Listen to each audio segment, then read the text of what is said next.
Bom, agora vamos falar de um tema que é bastante interessante, que é a indexação. Indexação tem, vamos ver sobre inflação, vamos falar sobre indexação em dólares e ainda um outro tema legal, que é a mesma coisa que indexação, na verdade, que é a força relativa. Tá? Não estou me referindo ao IFR, o índice de força relativa, acontece muito essa confusão, mas nesse caso eu estou falando da força relativa, que é a força de um ativo em relação ao outro, que nada mais é do que a indexação.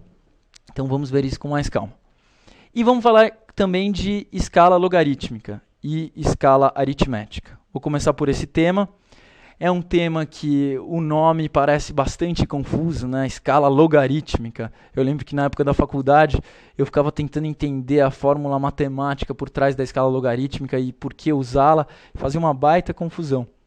E agora eu vou tentar usar aqui vou tentar usar uma explicação que o meu pai me deu que esclareceu bastante o conceito. Então vamos lá. Screen.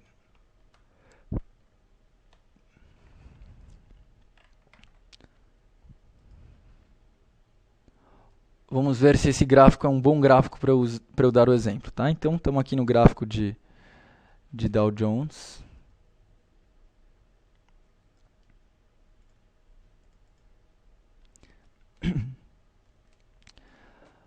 Bom, primeiramente, qual gráfico vocês acham melhor para analisar e achar as tendências? Este que a gente está vendo ou este? Vou deixar isso um pouco mais explícito. Porque eu estou vendo o gráfico não indexado. Tá? Então, qual gráfico vocês acham melhor para a gente encontrar as tendências, etc. Este aqui ou este aqui? Para vocês terem, para isso ficar mais claro, vejam que este movimento foi o crash de 29. Então vejam como ele aparece nesse gráfico e vejam como aparece nesse gráfico. Tá? Nesse gráfico o crash de 29 é esta queda aqui, esta pequena elevação aqui, depois essa pequena queda. Apenas isso aqui representa todo o crash de 1929. Bom, vocês não podem me responder essa pergunta, eu não estou olhando o chat, mas eu acredito que a maioria de vocês, ou pelo menos o que me parece claro, é que este gráfico é muito mais claro do que este aqui. Nesse que a gente vê os preços, um período que a gente mal consegue ver a oscilação dos preços. Em seguida, é uma alta que, na verdade, é distorcida, e vamos ver por quê. E já nesse aqui, a gente consegue ver uma tendência de longo prazo, consegue traçar também uma reta pelos fundos, tentando delimitar essa tendência.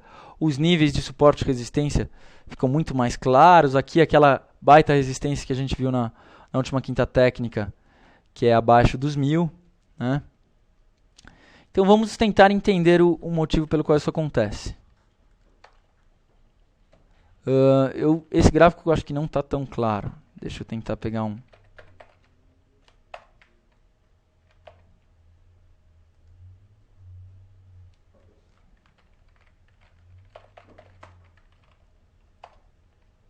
Tá. Então, pensando em termos de escala, pessoal.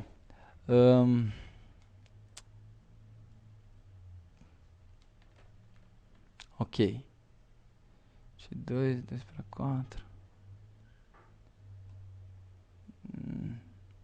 Ainda não. Tentar deixar mais claro aqui. Agora sim. Bom, vejam que. Desculpem. Ok, vamos lá. A câmera está na minha frente, eu vou movê-la um pouquinho aqui. Pronto. Vejam que nesse gráfico, aqui a escala desse gráfico é a escala que a gente aprendeu na escola. nos gráficos que a gente fazia à mão, para a qual uma mesma distância corresponde a uma mesma variação de pontos. Tá? Então, por exemplo, aqui, de 2 para 4, 2 pontos. 4 para 6, 2 pontos. 6 para 8, 2 pontos. 8 para 10 e assim por diante. Acontece que, de 2 para 4, o que aconteceu com os preços? Os preços dobraram. Né? E, no entanto, de 20 para 22, os preços não dobraram, os preços subiram 10%. Né? 10% de 20 é 2, então subiram 10%. Então aqui a gente teve uma alta de 100% e aqui uma alta de apenas 10%. E ambas essas altas estão representadas pela mesma distância no gráfico de escala aritmética, que é o que a gente está vendo. Só que isso é uma distorção, porque quem estivesse vendo esse gráfico, eventualmente acreditaria que comprar aqui e vender aqui seria o mesmo lucro do que comprar aqui e vender aqui. Só que não, porque é a mesma distância. Mas não, comprar aqui e vender aqui significa ter dobrado o capital. E por outro lado, comprar aqui e vender aqui significa que o capital subiu apenas 10%. E no mercado de ações, o que nos interessa não é a variação nominal, não é quantos pontos variou, não é quantos reais subiu. Depende de quantos reais, mas quanto custa a ação. Então, o importante é a gente ver quantos por cento subiu ou caiu. Então, para se corrigir esse erro, alguém foi lá no livro de matemática e viu que a função que corrigia isso era a função logarítmica, para a qual a mesmas distâncias correspondem mesmas variações percentuais. Tá? Então, o que isso quer dizer? Isso quer dizer que se eu pegar aqui uma distância equivalente a 100%, tá? Então aqui a gente está vendo de 1 para 2, isso foi 100%. Esta distância vai ser de 100% em qualquer lugar do gráfico. Aqui foi uma alta de 100%, aqui foi uma alta de 100%, aqui foi uma alta de 100%. Vejam, de 10 para 20. Então, a escala logarítmica equilibra os preços ao longo da história deles. Bom, muitas pessoas não utilizam os gráficos de escala logarítmica. Né? E eu acredito que existam duas razões para isso. A primeira é que, se você pegar os livros clássicos de análise técnica, os livros antigos, a maioria deles mostra exemplos em escala aritmética. Isso acontecia porque antigamente era difícil você fazer gráficos, né? Os gráficos eram feitos à mão. Meu pai, inclusive, fez muito gráfico à mão. Então, ficava muito mais difícil você fazer gráficos em escala logarítmica. Além disso, as bases de dados disponíveis eram muito menores. Então, o pessoal sempre via o gráfico num prazo muito mais curto. Num prazo muito mais curto, como você tem muito pouca... como a oscilação dos preços num gráfico de período curto é pequena, os preços não variam tanto no curto prazo, essa distorção causada pelo gráfico de escala aritmética não fica tão gritante. Né? Então, deixa eu mostrar aqui para vocês. Então, estamos aqui no gráfico em escala logarítmica. Vejam como ele fica distorcido em escala aritmética. Isso num prazo longo aqui, de 20 anos. Agora, se a gente olha um prazo mais recente, os últimos meses, vou mudar para a escala aritmética. Vejam que a distorção não é tão grande. Né? Os movimentos ficam parecidos. Então, é possível você analisar um gráfico no curto prazo em escala aritmética. No entanto, na nossa opinião, não tem motivo para você analisar um gráfico no curto prazo, porque o longo prazo é que vai te dar que vai te dar as grandes indicações, como os grandes canais, grandes retas de tendência, os importantes níveis de suporte e resistência. Fazer gráficos do curto prazo fazia sentido quando você tinha algum tipo de limite. Por exemplo, você tinha uma folha de papel e traçava um gráfico com papel milimetrado e traçava um candle por quadradinho. Então você tinha que fazer, quando você queria um gráfico de longo prazo, fazer um gráfico mensal. Aí quando você queria fazer uma análise de curto prazo, você tinha que fazer um gráfico diário. E aí o seu prazo, o seu gráfico teria um limite de tempo, né, que é o limite do tamanho da folha de papel. Hoje em dia não. A gente tem o computador que, para mudar entre curto prazo e longo prazo, basta fazer zoom in ou zoom out.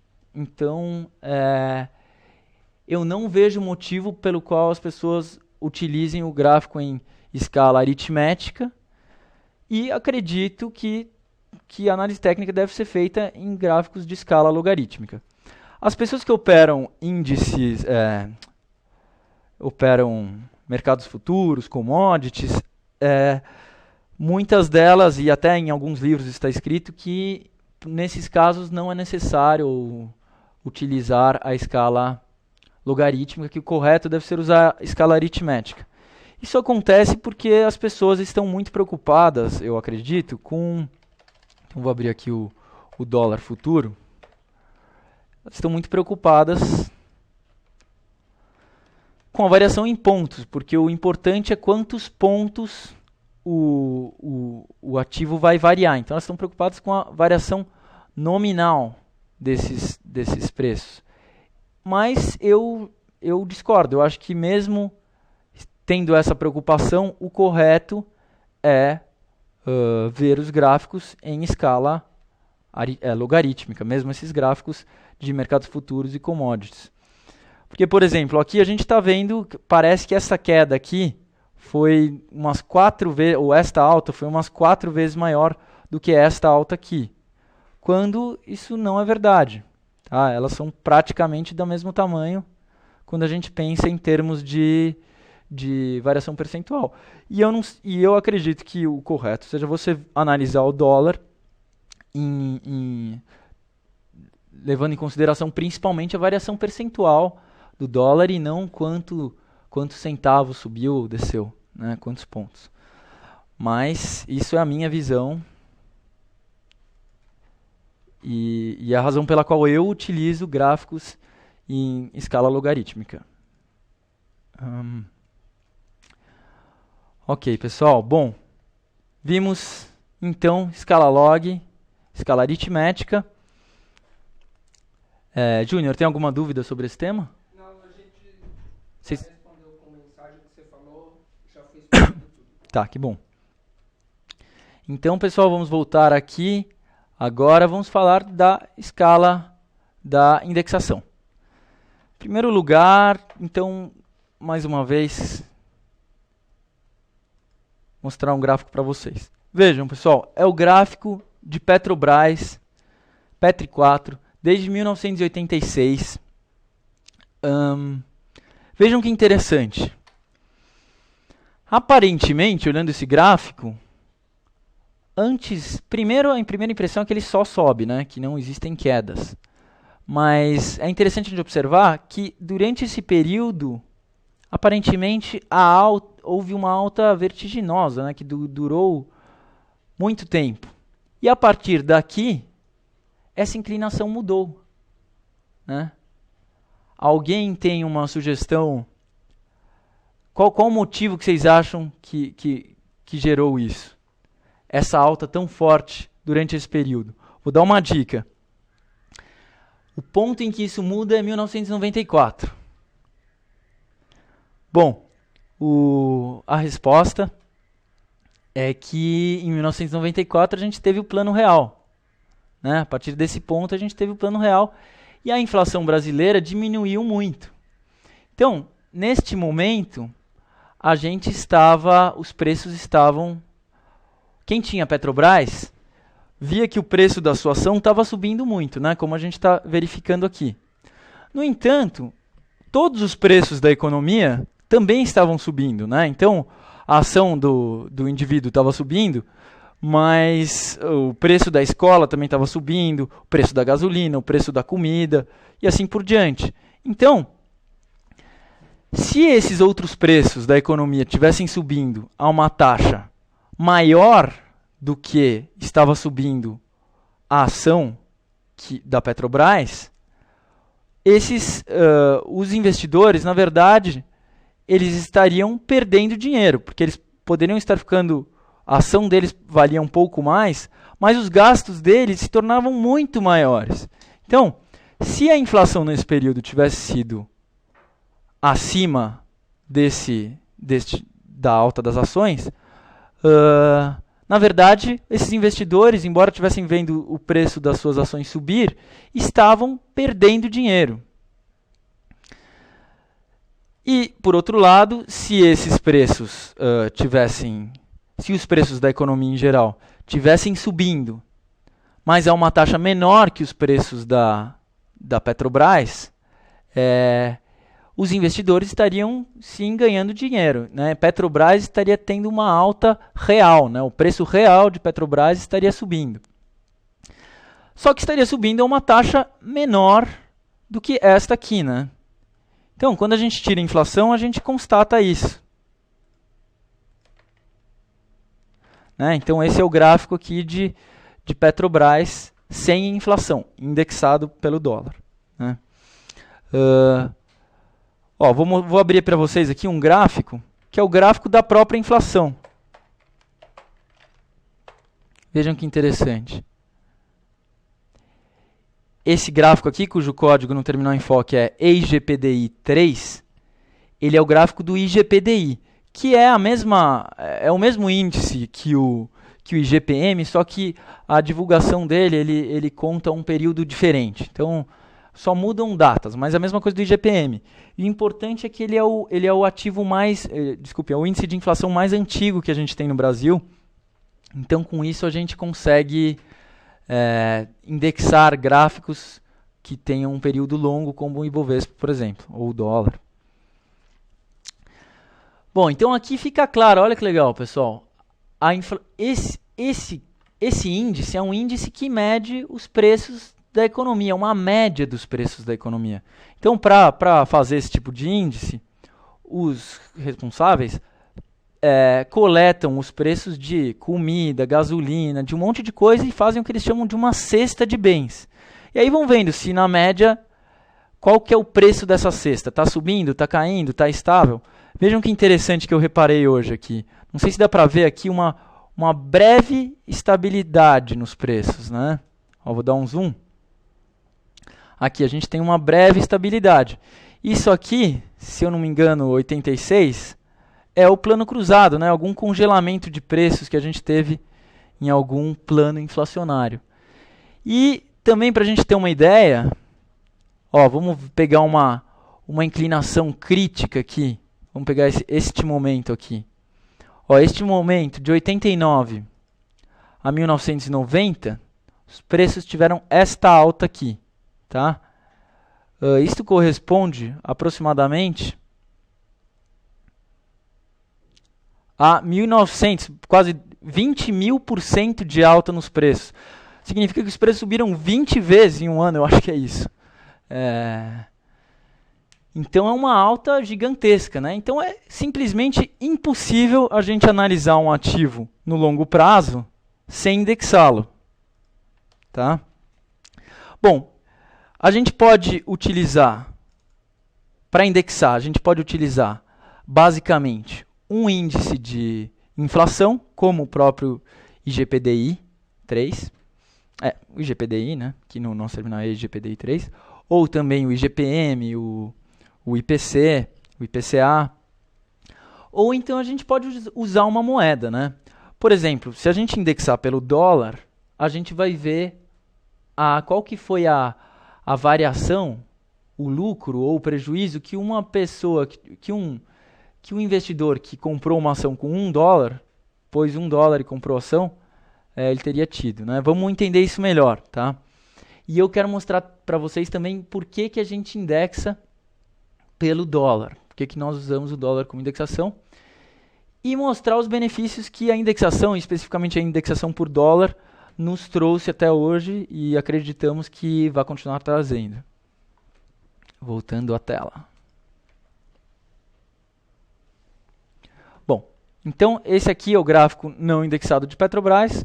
Como a gente vê, ele é inanalisável, né? Vou indexar aqui por dólar.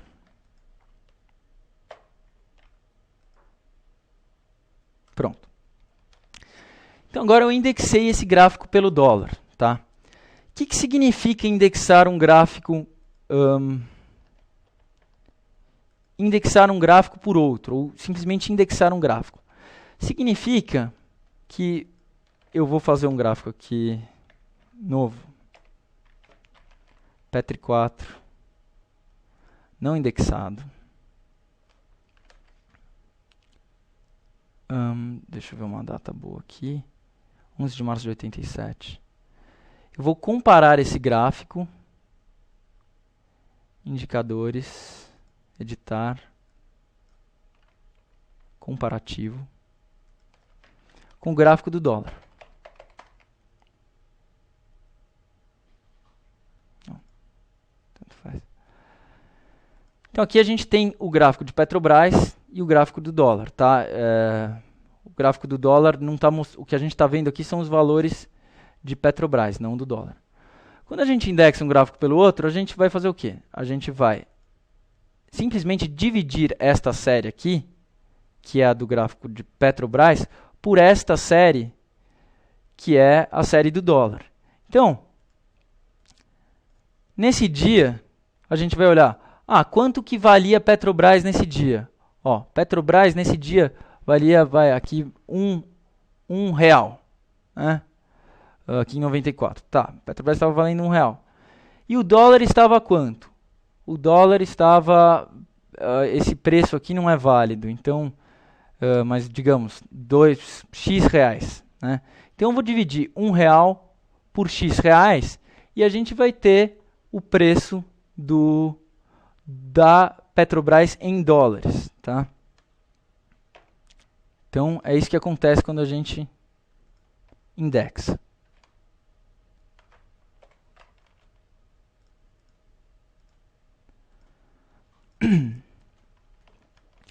Ok. Então, isso significa, por exemplo, que Petrobras hoje está valendo 15,54 dólares. Por quê? Porque Petrobras, se a gente pegar o preço de Petrobras hoje e dividir pelo dólar, nós vamos ter esse resultado. Que com 15,7 dólares a gente consegue comprar uma ação de Petrobras. Aqui, neste topo, para comprar uma ação de Petrobras, a gente está vendo aqui na escala, que a gente precisava de 20,6 dólares. Nesse ponto, se você quisesse comprar a Petrobras, você precisava de 20,6 dólares. É quanto valia a Petrobras na época. Tá?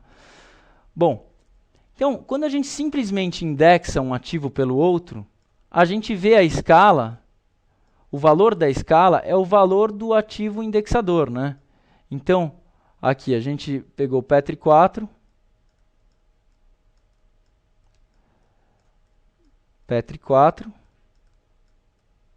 e dividiu pelo dólar, tá? Que é o EUSCOM no terminal enfoque.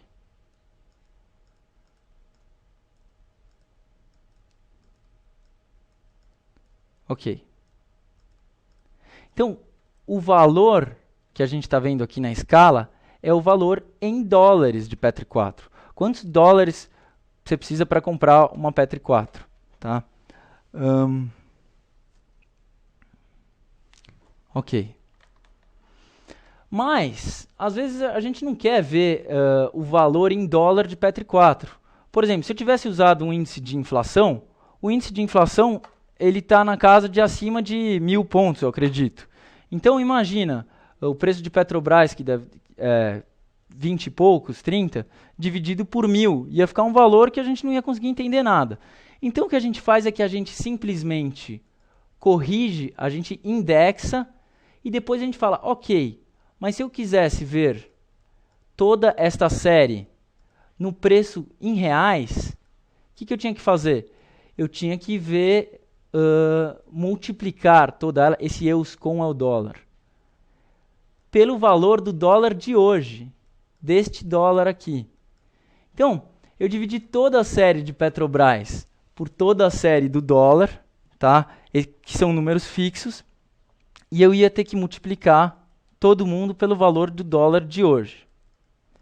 Quando a gente faz isso, o que acontece é que nós temos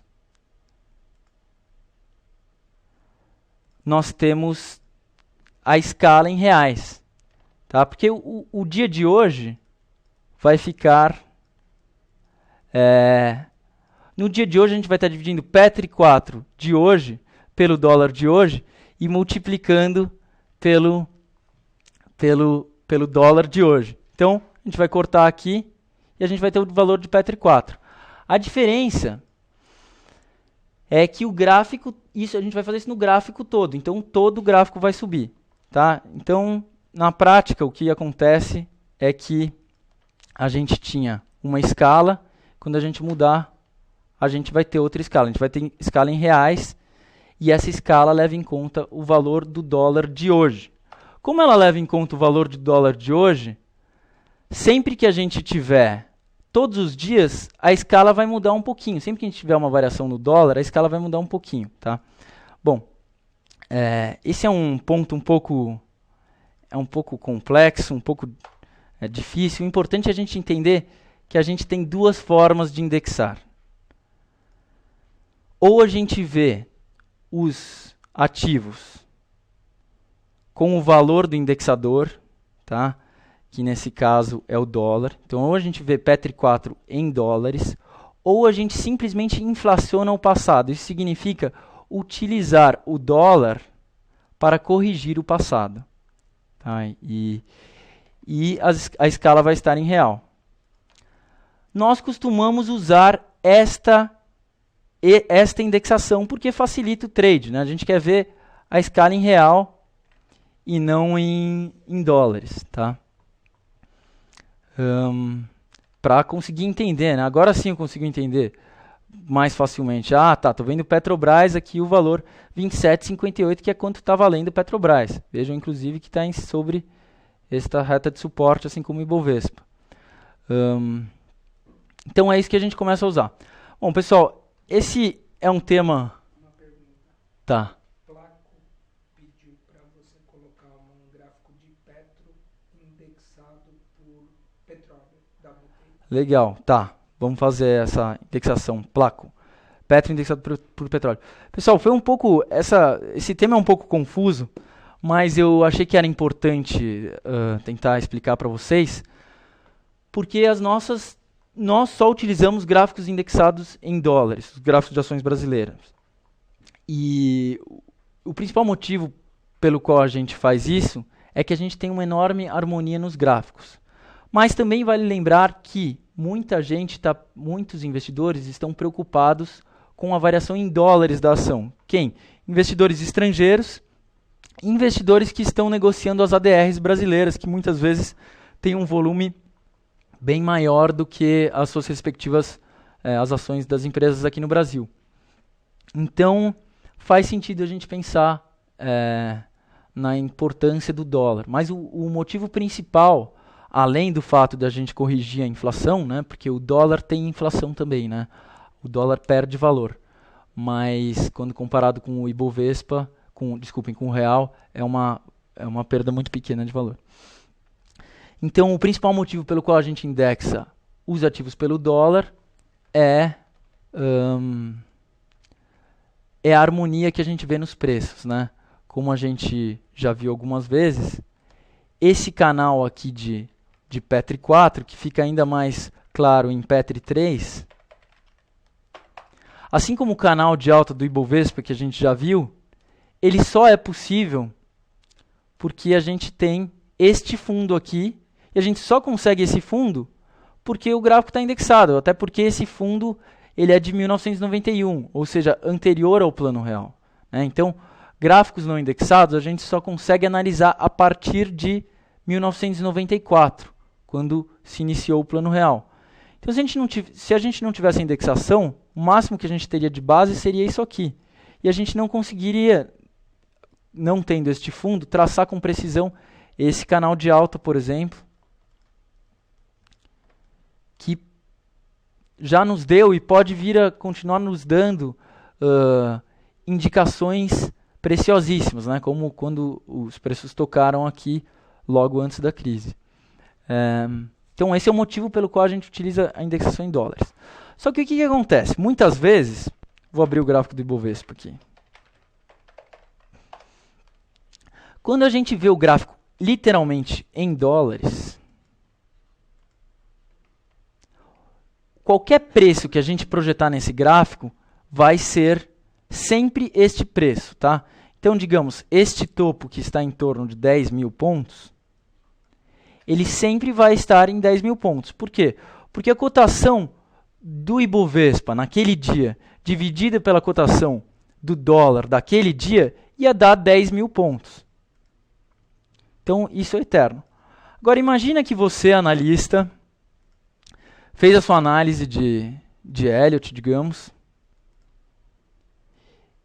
e concluiu desse ativo, e por algum motivo, talvez pelo mesmo motivo que nós, concluiu que você acha mais provável que os preços venham para cá. Então você fala, bom, minha análise de longo prazo é que os preços cheguem em 10 mil dólares. Tá?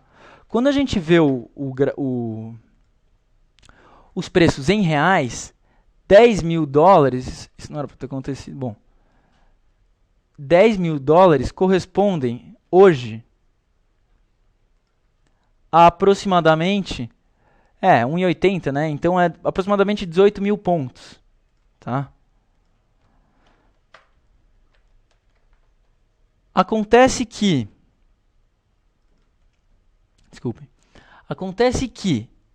imaginem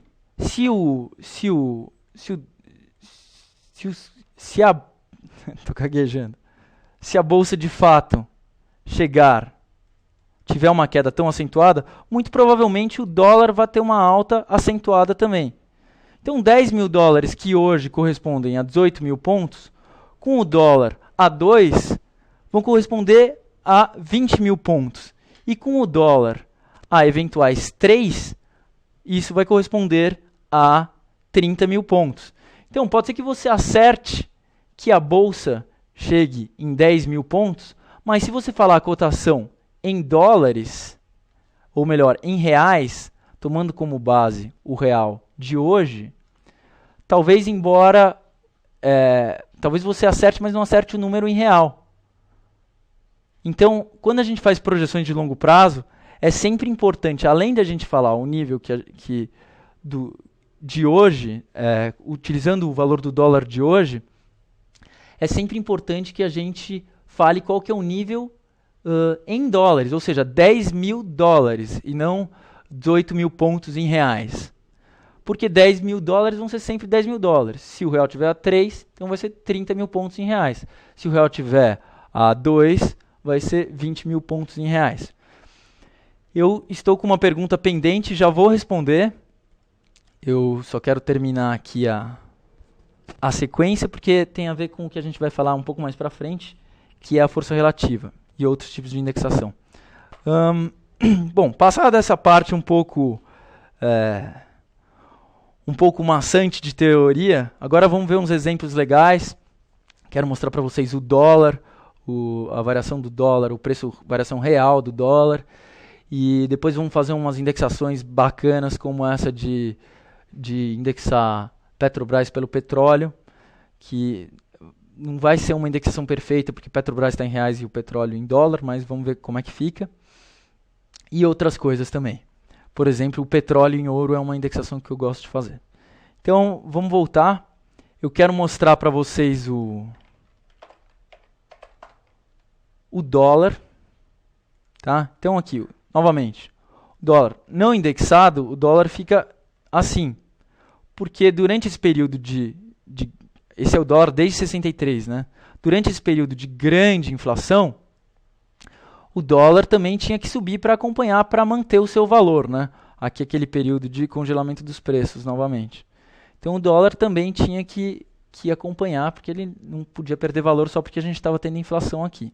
Bom, mas se a gente pegar um período mais recente, a gente vai ver que este ponto, que foi o máximo em que o dólar chegou, foi R$4. Isso aconteceu em outubro de 2002, quando a gente estava em plena era o final de uma tendência de baixa de longo prazo do Ibovespa. Os investidores estavam assustados com a possibilidade de o Lula entrar e mudar a política econômica, e estava tendo uma fuga de capital impressionante aqui. Nesse momento, a gente só tinha notícias ruins, e foi justamente aqui que a bolsa começou a subir e o dólar começou a cair. Bom, mas o interessante é a gente ver que, ok, naquela época, o dólar valia R$4, chegou a R$4. Acontece que R$4, a partir de então, né, de 2002, a gente teve inflação, embora menor por causa do Plano Real, a gente teve inflação de 5 a 10% ao ano, 8%. Ou seja, o real foi perdendo valor, tá? Então, a gente consegue observar isso quando a gente indexa o próprio dólar pelo... E aqui eu vou usar, sempre que a gente indexa pelo índice de inflação, a gente utiliza a opção inflação no passado no terminal enfoque. Então, estou utilizando essa opção. Indexando o dólar pelo IGPDI 3, pelo IGPDI, né? Vejam que coisa interessantíssima. Uma grande tendência de baixa do dólar de longo prazo. Isso aqui acontece porque, na verdade, o próprio dólar estava perdendo valor nos Estados Unidos com a inflação americana. Mas o que eu queria mostrar para vocês é esse período mais recente. E a gente vê que aquele topo, utilizando os preços de hoje, ele valia R$7. Né? Quando a gente corrige para a inflação, a gente vê que, na verdade, com os parâmetros que a gente tem hoje, se fosse para o dólar voltar para aqueles níveis, ele não bastaria ele subir apenas para R$4, ele teria que subir para R$7. Para a gente entender isso melhor, a gente pode pensar que, naquela época, alguma coisa que a gente comprava com R$4, digamos, um chocolate, hoje a gente precisa de R$7 para comprar esse chocolate. Tá? Então, na verdade, se para o dólar voltar para aquele valor que ele chegou a ter no seu topo histórico, que era de R$4, ele teria que subir para R$7, falando nos preços de hoje. Bom, isso é o dólar. Mais algum gráfico legal que eu quero mostrar para vocês? É esse aqui. Vejam, a gente tem aqui aquele gráfico do Dow Jones, desde 1900 e pouco. E esse aqui é o gráfico do CPI, que é o índice de inflação americano.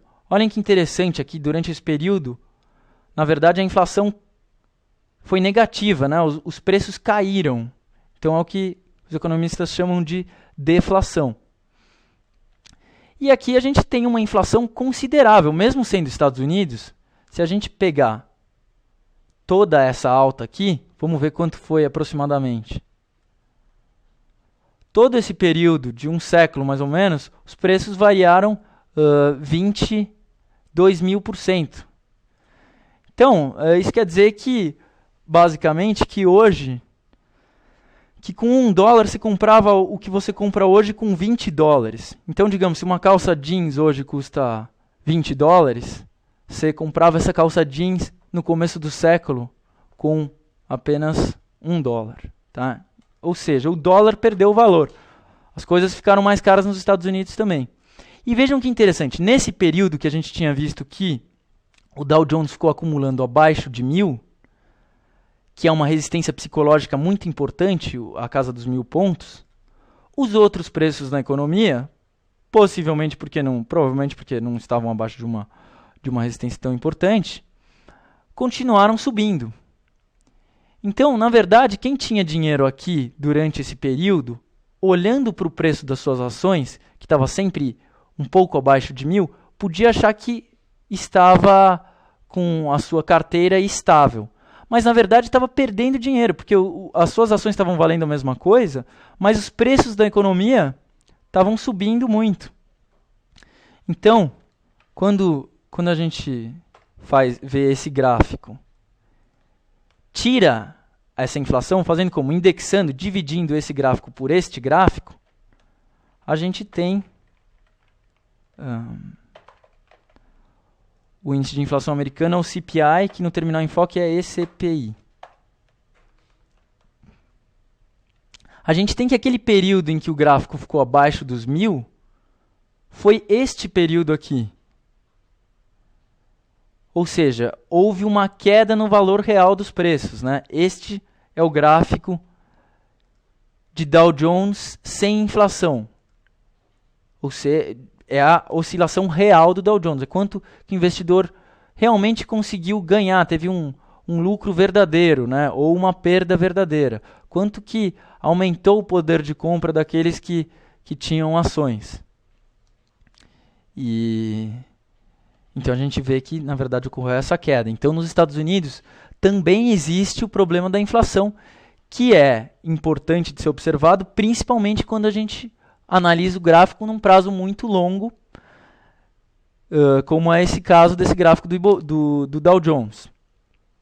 Outra forma da gente pensar em ver o preço do Dow Jones é, ao invés de vê-lo em CPI, né, indexado pelo CPI, a gente vê o Dow Jones em ouro. Então, para isso a gente indexa o DJIA por... Basicamente, esse gráfico, eu não estou com uma base muito longa do ouro aqui, mas esse gráfico nos mostra quem tem uma carteira de ações nos Estados Unidos, equivalente à do Dow Jones, quantas, digamos, moedas de ouro vale essa carteira, né? Na verdade, é quantas onça troy do ouro, porque é como é medido. Mas, digamos, quantas moedas de ouro essa carteira compra. E vejam, é uma tendência de baixa, está em tendência de baixa. Se a gente olha esse gráfico muito no longo prazo, é muito interessante que ele é uma situação assim, e agora a gente está no meio de uma tendência de baixa.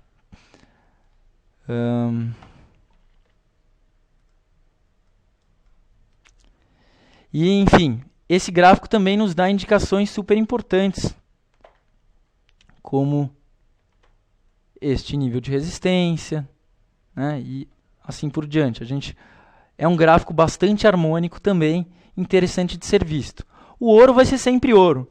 Então, ele é ouro agora e é ouro em 1900. Né, e é um material, é um bem que as pessoas sempre quiseram. Né? O problema do índice de inflação, por exemplo, é que, como ele é uma carteira de bens, né,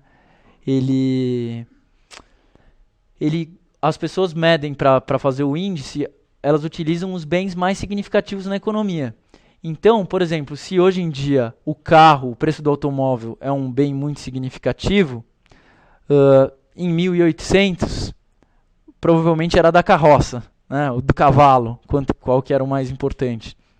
Hoje em dia, talvez um bem seja, com certeza os computadores, mas há pouco tempo atrás, 30 anos atrás, o computador não era um bem importante na economia. Então, hoje você tem computador no índice, antigamente você não tinha. Por outro lado, o ouro sempre vai ser ouro. Sempre existiu, sempre foi cobiçado pelo ser humano. Então, é uma boa forma de a gente medir o valor das coisas. A gente pode utilizar o ouro também para medir, para indexar o Ibovespa. Né? Vou abrir aqui o gráfico do ouro. O ouro em reais, negociado na BMF, Terminal Enfoque, OZ1D. Também, com a inflação, período de inflação, o ouro subia bastante. E agora eu vou abrir o gráfico do Ibovespa, indexado em ouro. Vejam que a gente tem a série do ouro desde 86. Ibov, indexado por OZ1D. Vou utilizar o Inflaciona Passado para que a gente possa ver a escala em Ibov, não em ouro, né? Na escala nos preços de hoje de Ibovespa. E vejam, ele também nos traz algumas indicações interessantes. Aqui, por exemplo, a gente teve existe esse nível aqui, né? Que foi essa resistência, aqui foi importante também. Não é tão preciso, talvez porque tenha pouca gente olhando esse gráfico, não sei o motivo, mas certamente é um nível a ser observado. Quem sabe esta reta de tendência aqui, acho que no longo prazo a gente até tem uma reta maior. De fato tem. Aqui talvez. Eu quero estar de olho no que o gráfico vai fazer nessa região, se ele chegar lá, novamente. E vamos ver no curto prazo, vejam que lindo nível de suporte e resistência. Uma dúvida do Luiz é se você está usando Inflaciona Passado ou só indexando. Luiz, nesse caso eu estou usando o Inflaciona Passado, porque veja, se eu usar o divide pelo indexador,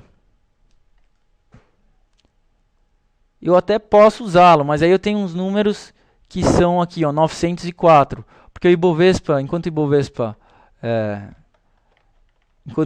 está na casa dos 65 mil, o ouro está na casa dos 65 reais. Né? Então, mais ou menos o Ibovespa vale 1000 vezes a mais do que o ouro atualmente. Mas é uma escala que a gente não consegue entender muito, né? 900. E que isso me diz, né? Então, se a gente for se prender nos números aqui, vai ser um pouco confuso.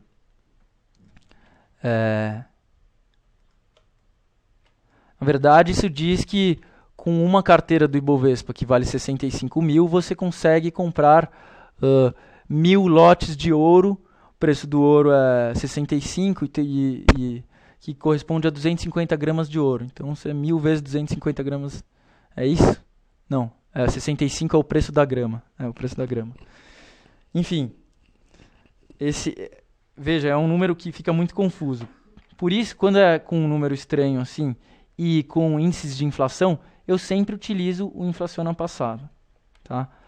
Esses gráficos, o mais importante é a gente estar de olho se tem um nível de suporte, resistência, não, mas olhando o gráfico, não adianta muito a gente guardar o valor na cabeça, porque são valores mais complexos, né? Basta a gente olhar e ver, olha, está chegando num nível de resistência importante, né? No médio prazo. E está caindo aqui. Tá. Estão me avisando que são 18h45, a gente vai tentar terminar um pouco mais cedo hoje, por volta das 7h30, porque muitas pessoas não podem ficar assistindo tanto tempo quanto a gente costuma ficar e acabam perdendo parte do conteúdo, não têm suas dúvidas respondidas, não participam da resposta. Então, vamos tentar nos ater um pouco mais o horário e terminar às 7h30. Bom, a parte da teoria foi um pouco longa e estou certo que ficaram muitas dúvidas e vamos poder comentar sobre elas depois ou em outras quintas técnicas também, né? Mas vamos voltar aqui para os gráficos porque tem algumas indexações legais para a gente fazer. Bom, mas então é isso. Se vocês quiserem indexar um ativo pelo ouro para dar uma olhada, pode ser uma ação, pode ser qualquer coisa. Esse é o ponto. Um outro ativo que me foi bastante útil ter feito uma indexação pelo ouro, na época em que a gente estava naquele canal de alta de Petri 4, Petri 3, indexado por dólar, tá? Inflação no passado. Bom, quando a gente constatou esse topo aqui, que Petrobras estava muito próximo ao topo desse canal, ou que estava lá, e que este canal também coincidia com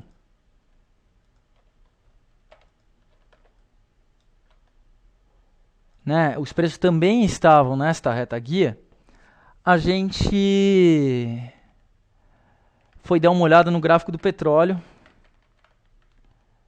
Vou abrir aqui o WTI, que é o petróleo negociado em Nova York. E era mais ou menos essa época também. Os preços estavam aqui em cima. Já tinham mostrado que tinham feito 3 pernas de alta, mas a dúvida talvez fosse saber, como a gente estava aqui numa zona nunca antes penetrada pelo petróleo, né, nesse nosso gráfico, então você não tem níveis de resistência que possam te dar um timing melhor do momento, de um eventual momento de reversão. Então, era uma época também que o dólar estava perdendo bastante valor para o euro, e então, bom, o que ocorreu foi que eventualmente o preço em petróleo, em dólar do petróleo, não fosse tão significativo naquele ponto, e fomos buscar outras formas de indexar de ver o petróleo, né? Meu pai utilizava o gráfico indexado, o gráfico do Dow Jones indexado por ouro, e aí a gente olhou esse gráfico do petróleo indexado por ouro. Agora estou no divide pelo indexador, mas poderia ser o inflação no passado também. Não tem regra, a gente só tem que entender os dois, o significado de cada um. E vejam que interessante. Aquele ponto que já era um topo histórico, era máxima histórica, né? Preços nunca antes navegados pelo WTI, na verdade, era exatamente, ou muito próximo, da máxima em que que o preço dele em ouro já tinha chegado, né? Então, olhem que impressionante. Aqui eu não pus milimetricamente, né? Mas foi praticamente ali, né? E no gráfico do Brent, que é o petróleo negociado em Londres, foi milimetricamente nesse topo, tá? Quando a gente olhar, é exatamente aqui. Então, foi um gráfico que deu um bom, mais uma indicação, né? Somando a todas as outras, foi mais uma indicação que a análise técnica nos deu de que um eventual movimento de baixa poderia estar por vir, já que a gente estava numa resistência importante, que era o topo histórico do petróleo em ouro, né? Então esse gráfico é, digamos, quantas moedas de ouro você precisa para comprar um barril de petróleo. E esse é o nível mais caro em que esse gráfico já chegou, tá? Mais alto. Ele também é interessante porque ele tem esse nível de suporte, muitos gráficos a gente não tem um preço específico que é o suporte. A gente tem um nível de suporte, né? uma área de suporte e uma área de resistência, né? Nesse caso aqui também. Mas vejam, o que esse gráfico diz? Bom, que nessa hora é melhor comprar ouro, desculpem, melhor comprar petróleo e vender ouro. E nessa hora é melhor comprar ouro e vender petróleo. Vou aproveitar para fazer a indexação que foi pedida, Petri 4 pelo WTI. Vejam, no longo prazo, como fica ruim, pelo fato de que o WTI é cotado em dólares e o Petri 4 é cotada em reais. Mas acabou de me ocorrer aqui que a gente pode fazer esse gráfico utilizando a ADR. Então é a PBRA. ADR de Petrobras, que também é cotada em dólares. O petróleo também é cotado em dólares, então vai funcionar. E aí a gente tem esse gráfico aqui.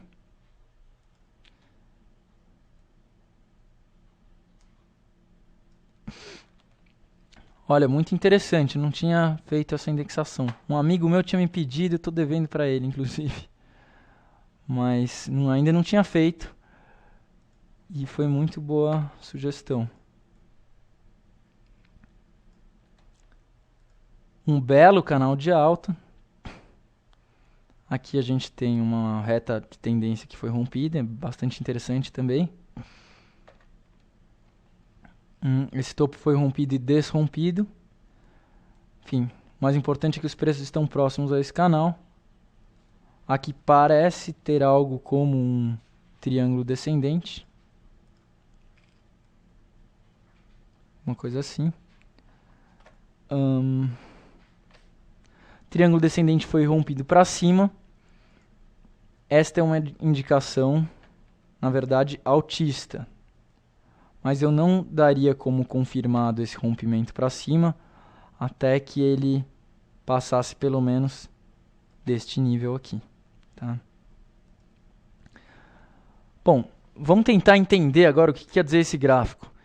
Isso é petróleo Petrobras em petróleo, né? Então, na verdade, isso quer dizer... isso está nos mostrando que no longo prazo, Petrobras está outperforming, né? Está performando melhor do que o petróleo, né? Se o petróleo estiver subindo, Petrobras está subindo mais. Se o petróleo estiver caindo, Petrobras está caindo menos, né? Bom, aproveitando esse momento, vou falar do que a gente está fazendo aqui, que os americanos chamam de força relativa. A gente está vendo a força relativa de Petrobras sobre o petróleo, né? Vamos tentar uma outra força relativa aqui. Petri 4 por Vale 5. Então eu estou indexando, né? Esse gráfico representa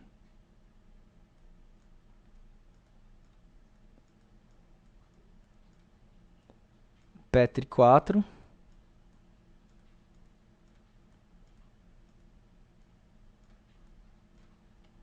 dividido por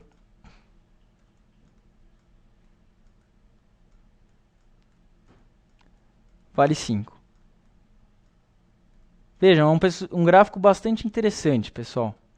A primeira coisa a ser dita é que o gráfico de força relativa ele funciona exatamente como um gráfico qualquer, tá? Então, todas as indicações de análise técnica, todas as nossas ferramentas, padrões, a gente também pode utilizar no gráfico de força relativa. Então, por exemplo, podemos traçar esta reta aqui. Bastante interessante. Aqui talvez uma reta de tendência de alta, mas acho que mais importante é a gente observar este nível. Bom, talvez aqui uma reta de tendência de alta, para observarmos, né? E vejam que interessante que nos últimos tempos, esta razão está contida dentro desta área, né? O que significa isso, pessoal? O que significa agora, já neste momento aqui, a gente está tendo uma tendência de baixa. Isso significa, voltando, este é o gráfico de Petrobras indexado por Vale 5. Né? É a força relativa de Petrobras. Força de Petrobras em relação a Vale 5. Se ele está caindo, como aqui, isso quer dizer necessariamente que Petrobras está caindo? A resposta é que não necessariamente, né? Porque, digamos, se Petrobras estiver caindo e Vale 5 estiver caindo na mesma proporção, um dividido pelo outro vai ficar igual. Por exemplo, se Petrobras estivesse valendo 10 e Vale 5 estivesse valendo 10, a relação deles ia ser 1. 10 dividido por 10 dá 1. Se Petrobras cai 50%, cai para 5, e Vale também cai para 5, 5 dividido por 5 continua 1. Então, na verdade, o gráfico fica estável, né? Fica andando de lado. Para que esse gráfico caia, é necessário... O que precisa acontecer é ou que Petrobras suba mais do que Vale 5, né? Se Petrobras subir e Vale 5 cair, melhor ainda, ou que Petrobras caia e Vale 5 suba. Para você operar, não sei se eu confundi a explicação agora, mas para subir é necessário que ou Petrobras suba mais que Vale 5, ou que caia mais devagar do que vale 5. Tá? Para a gente operar esse movimento, se, digamos, você falasse, tá, então está numa tendência de baixa, eu acho que vai continuar nessa tendência, quero ganhar esta variação. Vamos ver aqui, uma variação de, ao longo de 2 meses foi 41%, 41%. Para você ganhar isso, você tem que fazer a operação chamada long short. Né? Você tem que estar comprado em Vale e vendido em Petrobras. Quem estava comprado em Vale e vendido em Petrobras durante esse período ganhou esta queda. Né? Então você está vendido em Petrobras, mas você também teria que estar comprado em Vale para ganhar toda esta variação. Mas isso é bastante interessante. Né? Vejam que é uma razão, aqui é 1. Ou seja, neste ponto aqui, esse é o momento em que Petrobras está valendo a mesma coisa que Vale. Ultimamente, quando isso aconteceu, quando Petrobras chegou num preço muito próximo ao de Vale, os preços de Petrobras caíram mais do que Vale. Né? Então, digamos, se Petrobras estava subindo aqui e Vale estava subindo aqui, e ambas estavam chegando no mesmo preço, geralmente, quando isso acontecia, a distância aumentava novamente. Ou porque Petrobras caía e, Vale subia. Ou porque, novamente, chegou aqui, Vale subiu mais rápido do que Petrobras. Tá? Então, isso vai gerar essa situação aqui. Acredito que eu falei tudo. Quer dizer, tudo não, mas... exemplos a gente tem vários, né? Dá pra gente... Imaginem como dá para brincar com essas coisas, né? Dá para a gente pegar um ativo e Petrobras, por exemplo, indexar pelo Ibovespa, então ver a força relativa de Petrobras por Ibovespa. Vejam que interessante. Durante todo esse período, dava mais ou menos na mesma você ter Petrobras ou ter Ibovespa.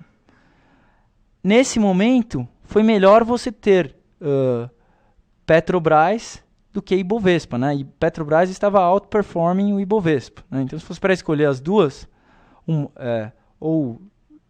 Petrobras estava subindo acima da média, né? Considerando que o Ibovespa seja a média. E, ultimamente, como a gente tem percebido simplesmente pela observação do gráfico, Petrobras está caindo mais rapidamente, né? Está pior do que o Ibovespa. Bom, isso pode ser uma coisa interessante, a gente olhar, por exemplo, este nível de suporte e ficar acompanhando essa retinha. Quando a gente, se eventualmente, digamos, esse suporte for rompido e esta reta também, a gente vai achar que pelo menos por um momento, que pode ser só uma correção dessa baixa, vai parar essa tendência de Petrobras performar pior do que as outras ações, né, do que a média do mercado, do que o Ibovespa. Então dá para a gente brincar muito utilizando a ferramenta da indexação, e eu adoro, acho que tem bastante coisa útil para a gente ver, né, nesse período, por exemplo. Vejam que é impressionante, né? Como os níveis de suporte funcionam, mesmo sendo um gráfico de Petrobras indexado por Ibovespa. Eu acho bastante incrível isso. Eu já achei que íamos para perguntas, mas antes eu quero mostrar rapidamente. O Fausto está online e tem uma dúvida se no gráfico de Petrobras por WTI que você mostrou, no início de 2009 está se formando uma cunha. Petrobras por WTI. Pessoal, chegou uma dúvida aqui, do meu pai, do Fausto, ele está online. A dúvida não é do Fausto, ele só está online. Tá. Achei estranha essa dúvida. Bom, mas enfim. Meu pai está online, esse foi o comunicado. Legal, pai. Valeu pela força aí e pela audiência. Espero que você esteja gostando da palestra. Espero que esteja tudo bem aí também. E voltando aqui agora para a nossa palestra, há uma dúvida se no gráfico de Petrobras indexado por petróleo, se há uma cunha em que data, Juninho? Por favor. Início de 2009. Início de 2009.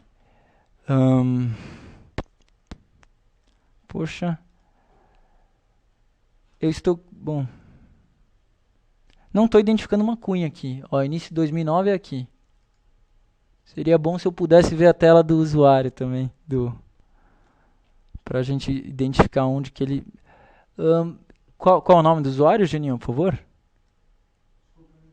Quem fez a pergunta? Você tem aí o nome? Jax. Então, não estou identificando uma cunha aqui. Início de 2009. Aqui a gente tem um suporte. Talvez você esteja falando deste triângulo aqui. Não sei. Mas não consegui identificar essa cunha. Início de 2009 é relativo, né? Não consegui, Jax. Ok.